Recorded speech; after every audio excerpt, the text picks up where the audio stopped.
Welcome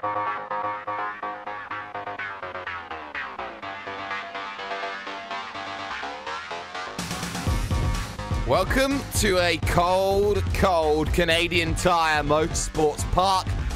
All 4 kilometers of this 10-turn circuit proves to be some of the quickest in motor racing that we see day in and day out. But today, it's about the cookie cutters. It's about going back down a level from iRacing World Championship standards to where you normally find the first breakout stars when you go through. Drivers like Frank Schothorst have come through these ranks and proved themselves. It's Formula Renault 2.0's, it's Mosport TV Primetime, and it's here on iRacing Live in a minute.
From a tricky Clayton corner to Quebec to Moss, down Mario Andretti straightaway, the S's, and finally White's corner. 10 turns make up what will always be a very entertaining Canadian Tire Motorsports Park.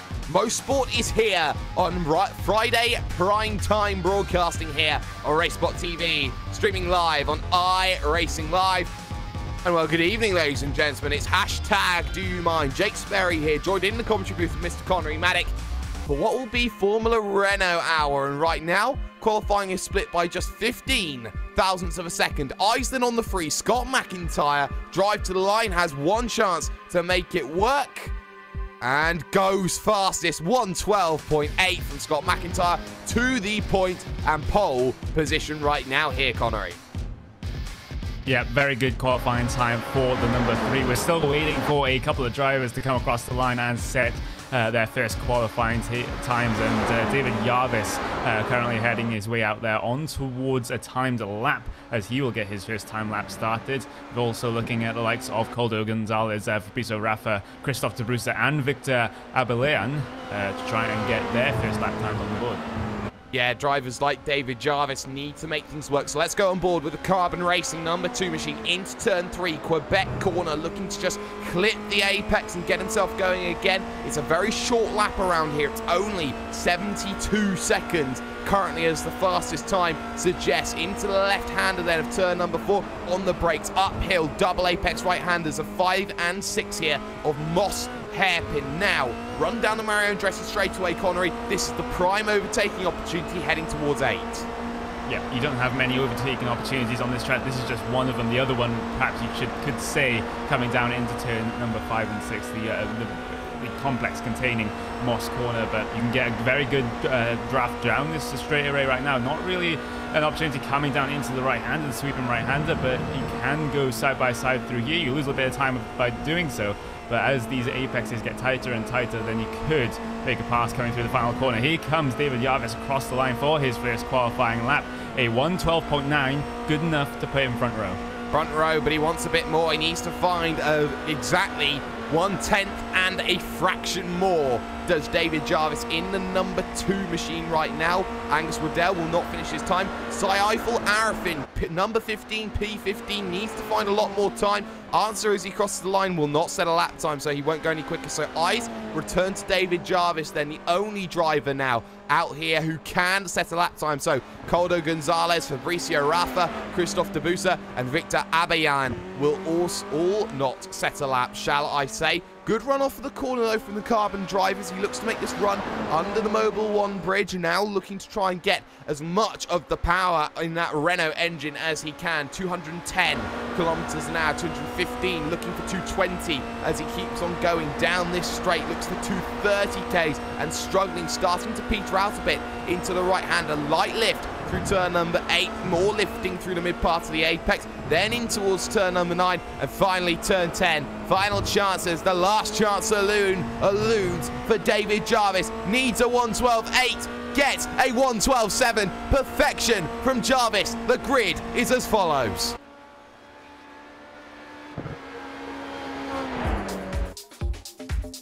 Well, it's just perfect from David Jarvis. 1:12.709. He has just completely made a meal out of everybody else in this field. He's a 10th and a half clear of Scott McIntyre in second. Luke Barton in the 9 is currently third. Angus Waddell then will start on 4th position with Lee J.R. Williams. Harley Lewis, the hometown boy, in 6th position with Jiri Mojak 7th and Asio Teles in 8th. Matt Anderson will start from 9th position with Diego Jimenez rounding out the top 10. Sean Macbeth will start 11th with Pierre Bourdon in 12th. Then you got Benjamin Morse, Thiago Spencer, Saiful Arifin, and then the drivers who failed to set lap times here today: Coldo Gonzalez, Fabricio Rafa, Christophe Debusa, and Victor Abayan will round out 19 cars here today for 25 laps of a distance. No pit stops here today. None of that will be required. But what will be required today is a lot of patience. Track conditions, 24 degrees, same as the air temperatures here today. It is cold for Canada, and it means that here in Bowmanville, Ontario, we are going to be finding ourselves with a lot of cold tyres in the early stages, even though that drivers will have to be careful and tippy-toe around those opening laps. You would have to feel that it is about survival first at a circuit which does not forgive for stepping even an inch offline around certain corners. And Clayton Corner will certainly be that corner that everyone keeps an eye out on. Just a reminder for drivers looking at how things are going to stack up into turn number 1. David Jarvis will have the inside line. They line up inside line. Dirty line, though, for the drivers on the inside, which means it could be a better getaway for Scott McIntyre in the 3 machine. And with only half a minute left then, get yourself going 2 minutes, or you start from the dreaded place that we love to call pit road. And a lot of drivers want a lot of opportunities to showcase themselves on Friday primetime. We've seen it all throughout this season. We've seen names come up to the fold that we didn't expect, the likes of Morgan Morand. We have seen drivers make a statement like Juani Lopez, and we have seen great races from drivers like Jake Blackall. Everybody on the grid then, who's going to make a name for themselves here today with 25 laps at Mosport? Let's get ourselves underway. Green flag in the air. It's a horrible start from the drivers here. McIntyre and Barton, they crossed the beams at the start of the race. Unbelievable. They almost took each other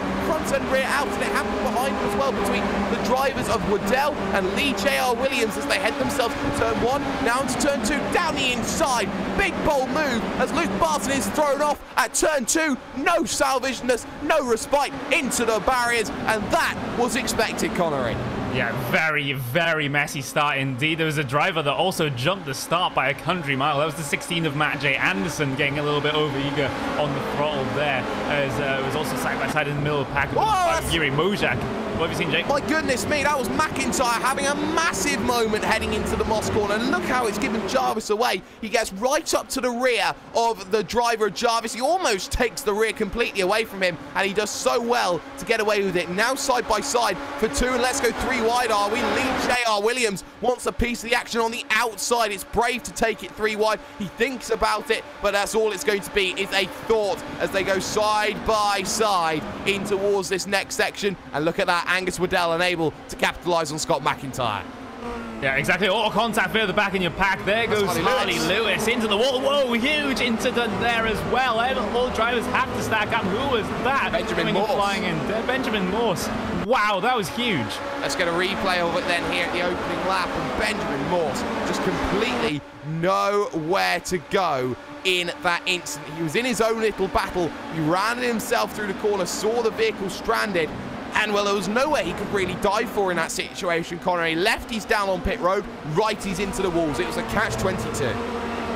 Yeah, it was, and that just resulted in that huge incident going into the final turn. I completely agree. Benjamin Morse had pretty much nowhere to go, and, well, he just went straight for the middle, and it didn't really work, as a couple of other drivers did stack up behind. I don't think many of them had contact, though, as those cars were spinning in the middle of the track, so they're quite lucky to get themselves away.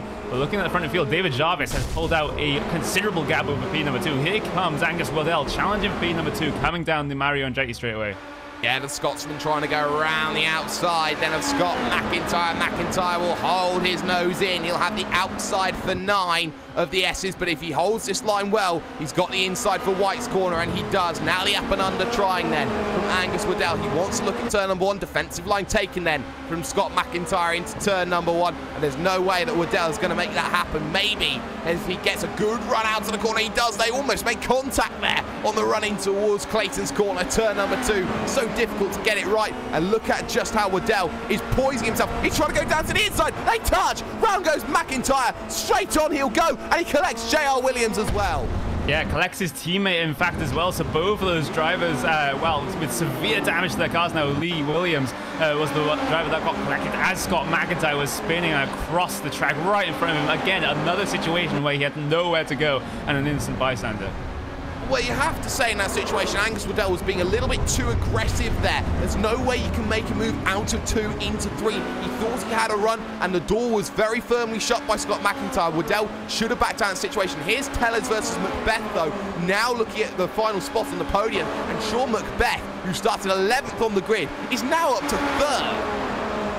Yeah, and that's just the result of, well, not an ideal start for a lot of your drivers further up the field. He's just managing to just keep his car clean, get those positions after the fact. Meanwhile, I think that Bourdon going side by side with the driver there. I think that was Caldwell Gonzalez heading side by side, coming down in towards turn number 8.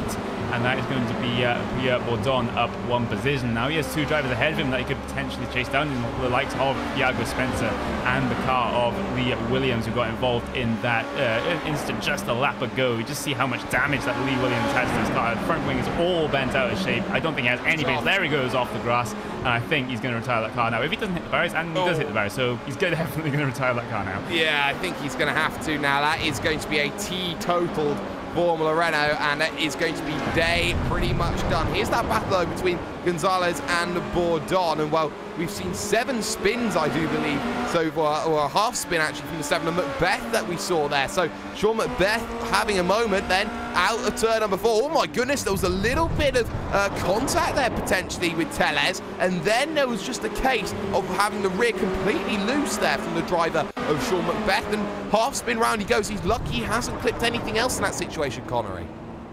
Yep, exactly, but it just means he gets filed to the back of this 3-car train for P number 3, as it is going to be on track right now. The likes of Waddell and Jarvis, they are pretty much off and away. Fantastic run from the 5 out of the final corner. Mojack towards the outside, defensive inside line taken by Tellez here, coming down in towards turn number 1. Tellez will hold the position as Mojack goes wide. Here comes Sean Macbeth through, and wow, that could have ended much worse than it did. It certainly could have, and turn 1 has a habit of slinging people down towards the inside and the pit exit, so Jiri Mojak then almost dropped ceremoniously off the back of this train. Macbeth with a chance now to get P3 back again, and this is what drivers aren't expecting here, to be in these massive scraps earlier on. You got likes of Christophe Debusa against Victor Abayan for what is going to be position 11 out on circuit right now. And these drivers who haven't done anything untowards throughout this event, they are in this scrap. They are about 20 seconds off your leaders, but they are scrapping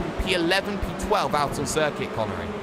Yep, they are, and scrapping inside the top 10. There's a train of 4 cars behind Goldo Gonzalez. This is going to be for Piet number 7 out there on track right now. So a couple of battle packs, shall we say, that are going on right now. And let's just have a look here. There's a couple of damaged cars out on track as well. There's Victor Abelan, who has some front wing damage there, going to come under threat from Debusa coming towards the end of the back straight here. Into turn number 8, I don't think really Abelan has anything to defend with. He keeps the position for now, but I don't think that'll be long. Meanwhile, further up the field, Spencer and Bourdon. Bourdon in number 17 has a fantastic run out of the final corner. As Spencer pushes wide, side by side, it will be 2-1. It will. Well, it was a big mistake from Thiago Spencer running too deep into White's corner and the final corner and just didn't have the run. Has a look again though at 2, but backs out of it. Has a double twitch through the corner, and that's going to allow Fabrizio Raffa to come back into it. He's looking to go +8 for the day so far. Started 17th, now up into the top 10. This is the battle P8-9-10 that we're just keeping an eye out on here on Racebot TV and iRacing Live, because when you get some of these drivers, they don't always get the camera time, but on this 19-car field, we only currently have 12 on the leading lap, and that just shows you how aggressive drivers have been in the early stages. Yep, it hasn't been a very good rate of attrition in the opening laps here, and I hope that'll get better as the race goes on, as wide pushes. Actually, a little bit of an oversteer moment for Abelan, number 18, trying to nurse that injured car around the circuit. He's going to be the last car on the lead lap now, and it's going to be side by side between the 19 and 17, coming in towards turn number 8 here as Bourdon will manage to defend his, actually gain the position over Spencer there, so that's +1 there for Pierre Bourdon. And, well, now he's got to set his sights on Goldo Gonzalez, because Gonzalez, as a result of those 2 cars fighting, has managed to pull away a little bit, and more importantly, potentially has broken the draft now. Nightmare moment at the moment for Asio Teles in position number 3. He's got traffic. It's Lee Williams in front of him, and behind that you've got Macbeth and Mojack all hounding down on the number 4 machine, hailing from Club Brazil. Asio Teles then just all over the back trying to find a way through, and Williams isn't going to let it go through. In fact, he'll run wide at that section and allow everybody the chance to go through. Has a spin, and lucky not to take Jiri Mojack out of that situation, gets out of the way before Diego Jimenez gets through. But now look at how Sean Macbeth has this opportunity now to close that gap down to just 1/10 of a second. Holds the outside line, surprisingly, does the driver of Asio Teles. He wants the inside, heading towards that right-hander, a 9. He won't be able to get that, though, because there's already been some clearance there, Connery. Sean Macbeth then up onto the podium yet again. Yeah, I don't think Teles really wants to be the defender of the lost corner there. He knew that Sean Macbeth would get by the time the braking zone occurred, so he just filed in straight behind. No point in fighting it. And, well, look for the move back on them coming into the next couple of laps as Macbeth runs a little bit wide, just clipping the little bit of dirt that exists on the outside of the corner there. Wider line taken, at least on entry, for Teles, trying to get the run and the momentum all the way through the corner, coming up to Quebec now, still trying to find the gap, but Sean Macbeth is placing his car in all of the right places. Mojack is also on the back of this train, getting the double toe off of the 2 cars ahead of him. Will Teles go for a move coming down in towards Moss corner? He's just thinking about it, but it's half a car there, but nope, just decides it's too early on in the race to be slinging ones down the inside. Disagree with you there. I think that Asio Teles made a little bit of a twitch heading towards Moss, and he would have held himself a lot closer had it not have been for that twitch. So they hold themselves in line astern for the moment. Don't forget, ladies and gentlemen, tomorrow, the finale of the iRacing World Championship Grand Prix Series from Circuit of the Americas will be coming towards you. Martin Kroenke, opportunity to go 100% for the season, unheard of in iRacing circles. Make sure you check that one out, iRacing Live, Racebot TV. But right now, we'll focus on this battle. Teles, Macbeth, and Jiri Mojack waiting in the wings in position number 4, and you can see just how much they are emphasizing how much work they have to continuously do here, staying at line astern on lap 9 of 25. Of course, lap times will be going incredibly quickly around here, and you can just see that there is slightly an amount of dirty air effect that Asio Teles is being careful of, and again pushing a little bit wide through Quebec corner there, Connery. That's going to mean he's not getting the run up towards Moss. Not going to help his run at all, as he's way too far back now to sling one down the inside, so the status quo will be maintained heading through the double apex right-hander that is this Moss complex right now. And Mojack is, well, slightly falling off the back of these 2 at the moment. He was about 1/10 of a second faster than Teles that last time by, but that wasn't really a great first sector for him. He's going to be at risk of losing the slipstream to the 2 cars ahead of him. Teller's not going to be close enough to make a move in towards turn number 8.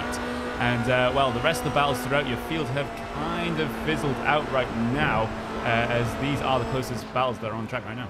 And Jiri Mojak falling off the back of the train here, struggling with Tellez, running pretty much. Notice how big wiggle off the exit there from Sean McBeth, who took a little bit too much curve and a bit of the grass as well. So that will put him out of line a bit for turn number 1, but he gets away with it ever so slightly as they head towards 2 and Clayton's corner. The very difficult, almost impossible to stop it if you go off Clayton's corner. A little bit of a check-up maybe there from Tellez, who took the wider line. McBeth looking very, very tentative now as the pressure being applied a little bit further than from Tellez in the battle for the final spot on the podium. And still, you look at Tellez close that gap 0.2 of a second, 1/10 of a second. Needs to think about pushing one down the inside. Won't have the opportunity into Moss. Thinks about it first half, thinks about it second half, doesn't have it. Good run off the exit needed. Has to tuck back into toe, but now he gets a really good opportunity here, Connery, to make this move stick.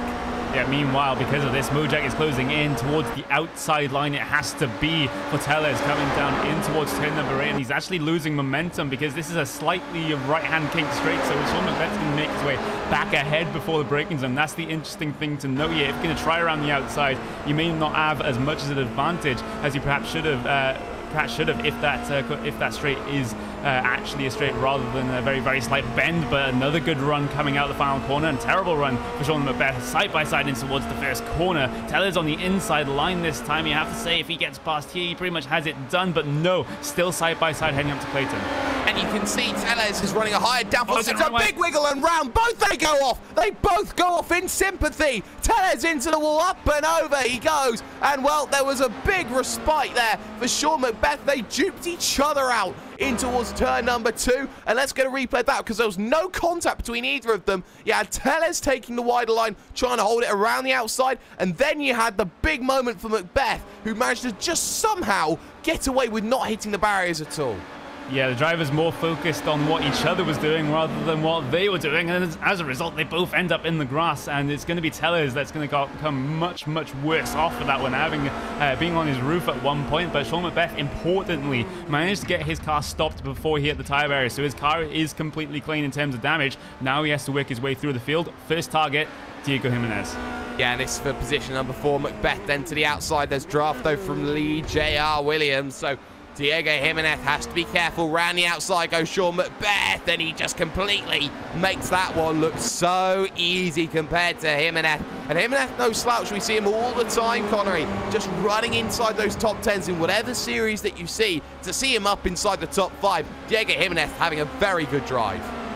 Yeah, he's a driver that we're used to seeing when we broadcasted the iRacing Grand Prix series on the Sundays, and he's doing very, very well in what is actually a lower formula here than the cars they usually run, but still running equally well, doing very, very well indeed, as Sean McBeth still tries a little bit of a recovery after that spin in towards Clayton corner. His next driver on his list to overtake is going to be not the driver of Lee Williams, but he's going to try and get himself back up to the likes of number 5, Jiri Mojak, who is currently around about, I'd say, around about 9 seconds down the road, and 9 seconds is going to be a lot to make up in 13 laps.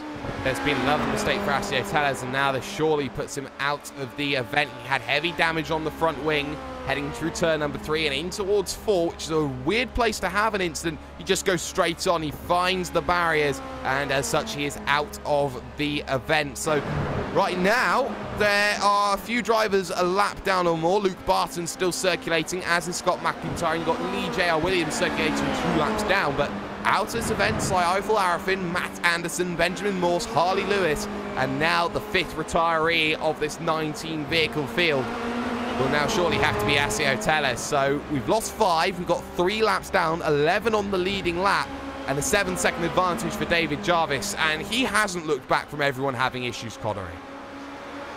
He just led this race from the front, got pole position, extended that gap up to 1.5 seconds, 1 or 2 laps into this race, and he's just extending that gap even further, up to 7 seconds as it was the last time across the line. Deals with the lap traffic very well, and that was Scott McIntyre, was P number 2 on the grid, now a lap down.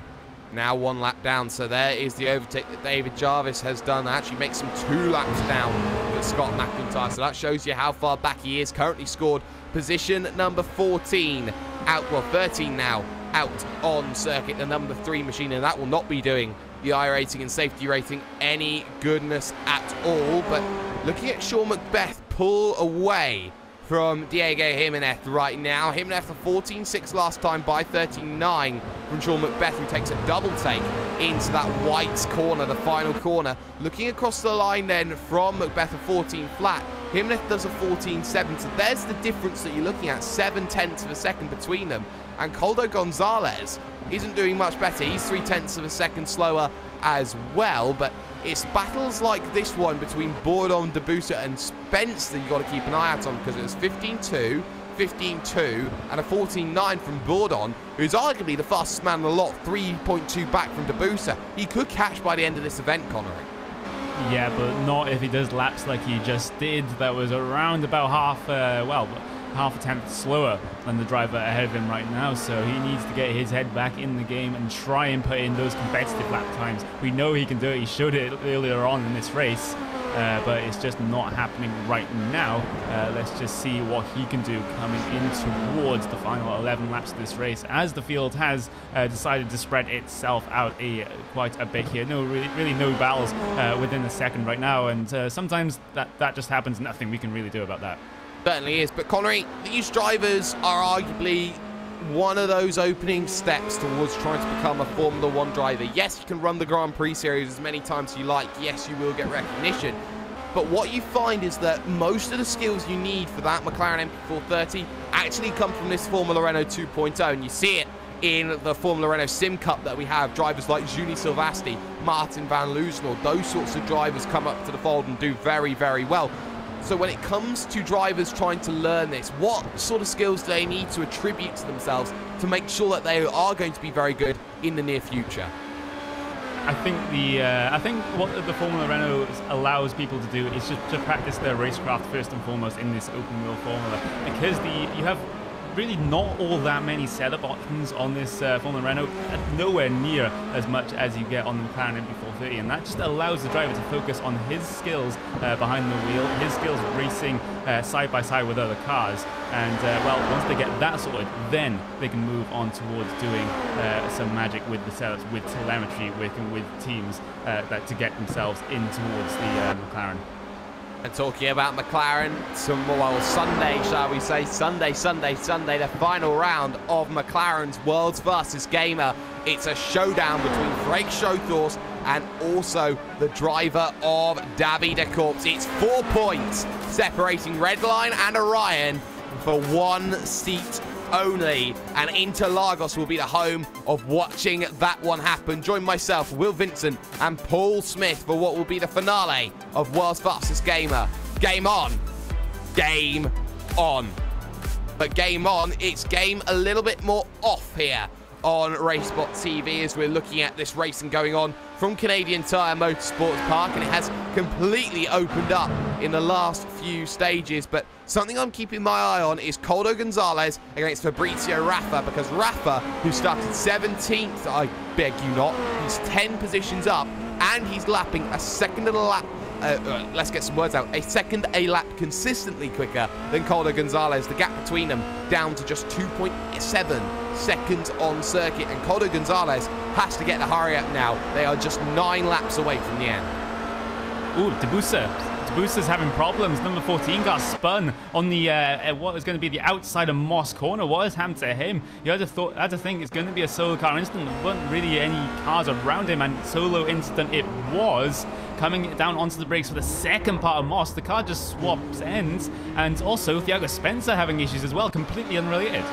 Yeah, and Thiago Spencer running into issues as well, so we'll keep an eye on what's happened with Thiago Spencer at that corner too. So he just goes and completely overshots it, gets all out on that dirty stuff, that grass that has just been completely worn away, and Spencer gets away with one. But also, you have to say, the driver that got away with one was Pierre Bourdon, because he very nearly just collected the driver there of Christophe Debussy, and there was nothing he would have been able to have done about it otherwise.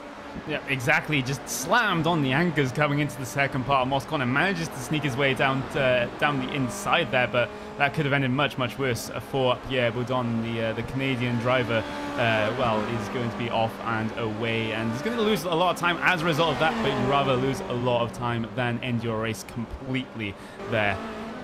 Yeah, you certainly do, and any chance then to close down gaps will be very much appreciated from certain drivers. And when you're making mistakes on your own, when you're time trialing like they are right now here, Connery, you have to feel that you have to be inch perfect. You have to go back to your practice and remember what sort of stints you were doing before you came into the race. And when you're doing those stints and when you understand what it is to do a 25-lap stint around here, work half an hour, you've got to make sure that you are inch to perfect. And a lot of these drivers making a few rookie errors, shall we say. Yeah, and well, the drivers that a little bit better prepared would have already done multiple race distances, even in practice, not necessarily in other races. But meanwhile, battle's still closing up between the 11 and the 13, between Gonzalez and Fabrizio Raffa. Gonzalez very, very wide out the final turn, just allows that gap to shrink again. And it's only going to be a matter of time before Raffa gets his way in towards the slipstream of Gonzalez ahead of him and can give us a battle at the end of this race. Time is such a precious thing, though, but that gap is closing. When you get to about 1.2 seconds, you start feeling the effects of the draft down the Mario Andretti straightaway. And that's what drivers are going to be hoping for, to get within that 1 second by the end of the event, have that one massive slingshot as they head their way towards turn 8, 9, and 10, and just hope that they can hold it around the outside or down the inside to make that move in the final stages. Yeah, we'll have a look at the lap times as they come across the line, but I think we already know what kind of gap is going to be right now. A 1:14.6 for Raffa, a 1:15.6 for Gonzalez there. So 1 second is the gap again, and he's done this a couple of times already over the past couple of laps. Raffa running in those mid 1:14s, and even got a low, well, actually a 1:14.2 just a couple of laps ago, which was his fastest lap of the race. Meanwhile, Gonzalez has been running in the 15s, the mid 15s, the low 15s, so Raffa definitely the favorite. Yeah, Raffa definitely the favorite, but if you want contrast of where you need to be in Formula Renault, look at David Jarvis. He is running mid to late 1 minute 12, so that's a lot of difference that we're seeing out on circuit. But Raffa trying everything to close that gap down, but it's been a better section from Calder Gonzalez this time by, and when he is pushed, he can run those lap times very similar to Fabrizio Raffa, but he's got to be careful about making mistakes, Connery, because even though that gap is there around 1 second, a little bit more, the moment you start making errors, it is so difficult to come back from, because you compound those errors by making more errors. Yeah, exactly. It's the slippery slope of errors. As you say, you make one error, and it's more likely that you make another and another and another, and you start to break down. And for some drivers, that can be a really tough thing to get out of. Try and put past mistakes behind them. As Gonzalez gets his way through turn number 2 without too many issues. It's been a better lap and a quarter here for Gonzalez, just trying to maintain that gap. Maybe he's just taking things a little bit more consistently right now, not making as many mistakes as he was doing earlier, especially coming out of that final corner, and as a result, he's managed to keep the gap relatively consistent.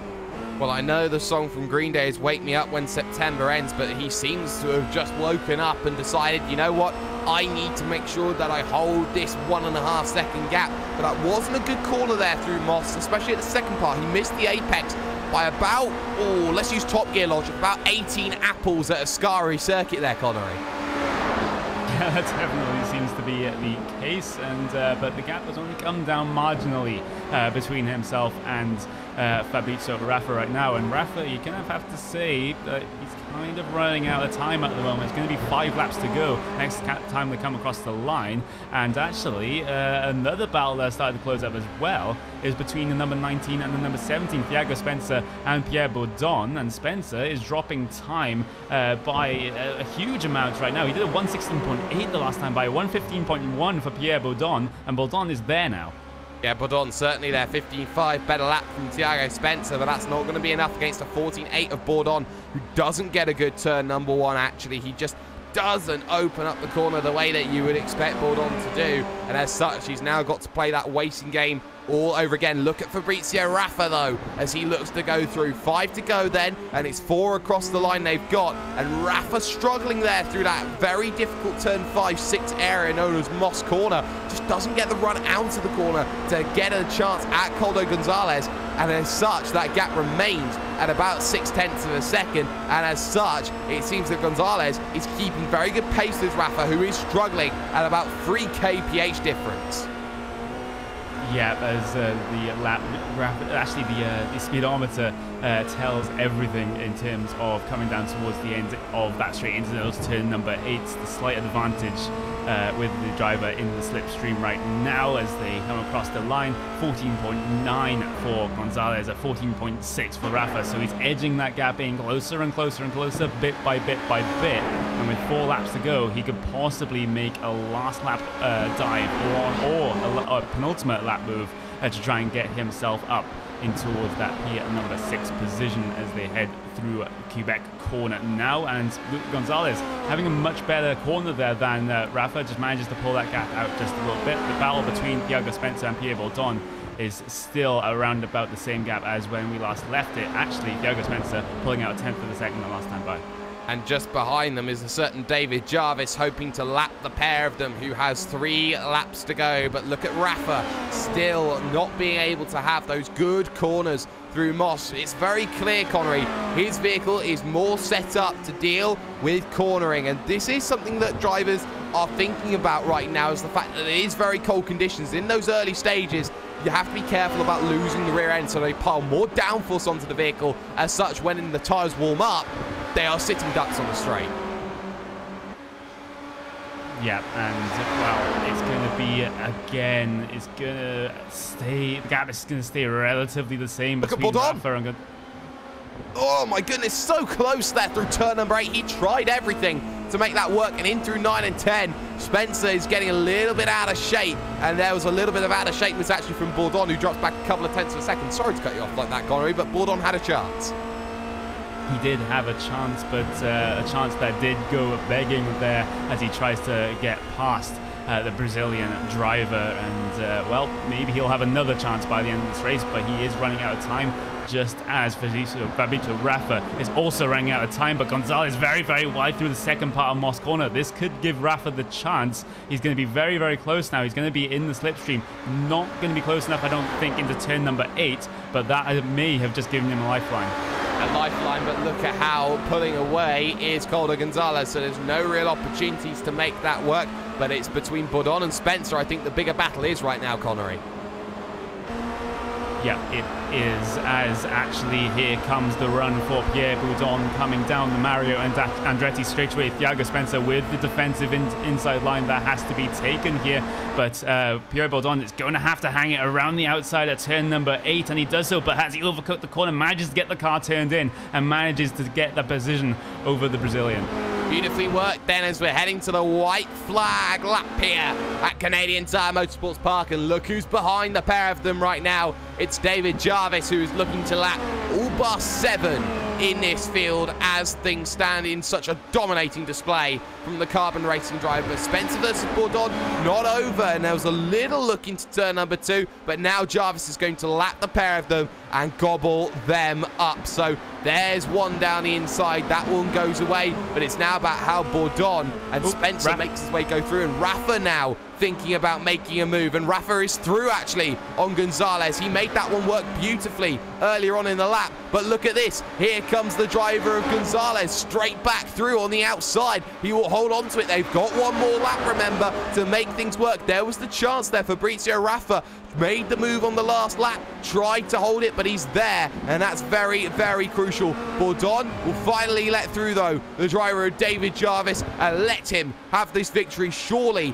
in this situation, we can't have ourselves a situation where lap traffic becomes a factor, and in fact, no, he's going to hold on. He wants this final lap to secure himself against Thiago Spencer. It is very, very cheeky, and almost contact between them, and Jarvis almost contact a second time, but it doesn't matter. He wins at Mosport, and you know what? Bourdon finally concedes that. It was very cheeky from Bourdon at the end of this one, but Raffa versus Gonzalez not over, Connery.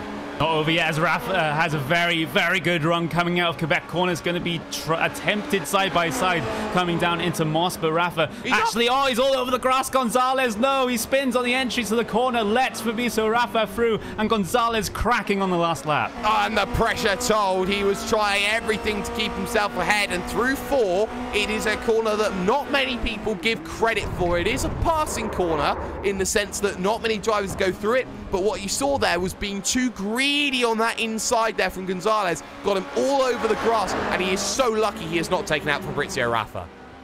Yeah, very, very lucky indeed, but he did crack a little bit trying to gain too much time coming down into Moss corner, and he has paid for it on the last lap here as the rest of your runners attempt to get themselves across the line.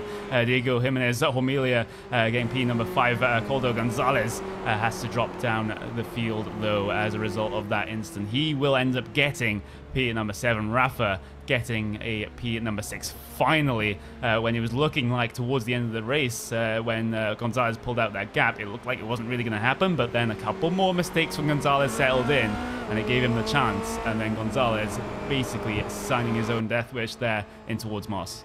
Well, a lot of tempers will flare after that event, and a lot of people very angry, but classified results from Mosport.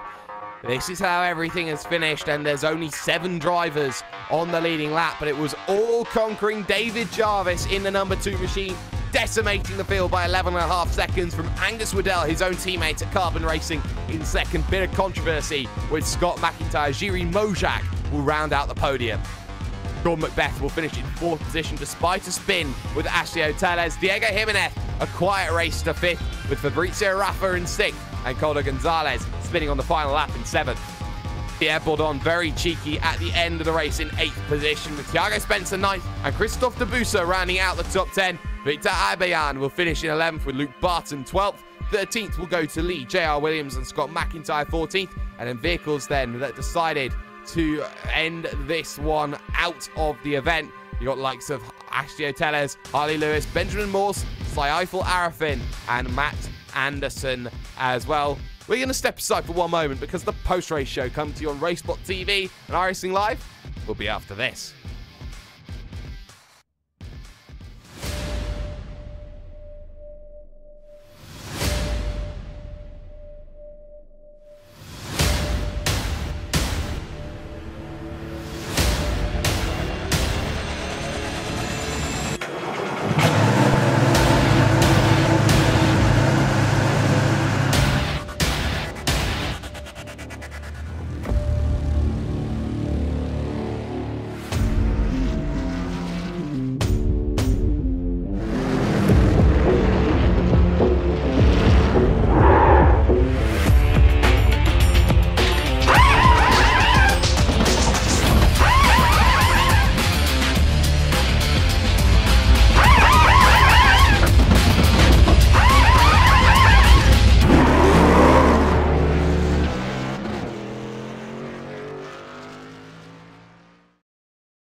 Well, tempers will flare after an event which saw a lot of contact between drivers, and a lot of people will be now second-guessing themselves after Canadian Tire Motorsports Park.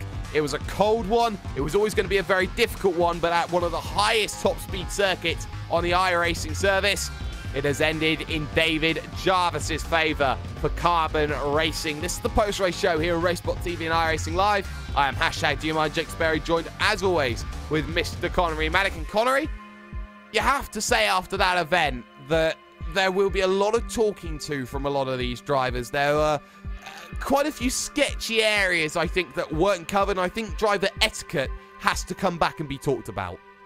Yeah, exactly. That first lap wasn't really something we really ever want to see in any series that we broadcast. And I think the main point that we need to talk about was Angus Waddell's attempted move on Scott McIntyre coming around the outside on the exit of Clayton Corner. And there was absolutely no room for him to go around the outside there. Yeah, he still stuck his nose in. And as a result, put Scott McIntyre out of the race, and he got a lucky P2 of it.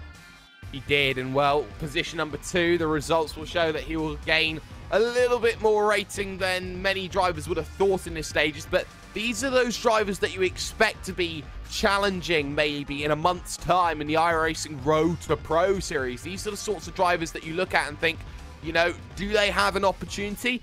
And on the driver skill that they've shown right now, when you look at the drivers in the iRacing Grand Prix series, it's very difficult to pick out someone except maybe David Jarvis who can make that jump. But Carbon Racing as an entity, Connery, are very first and foremost a Formula Renault team.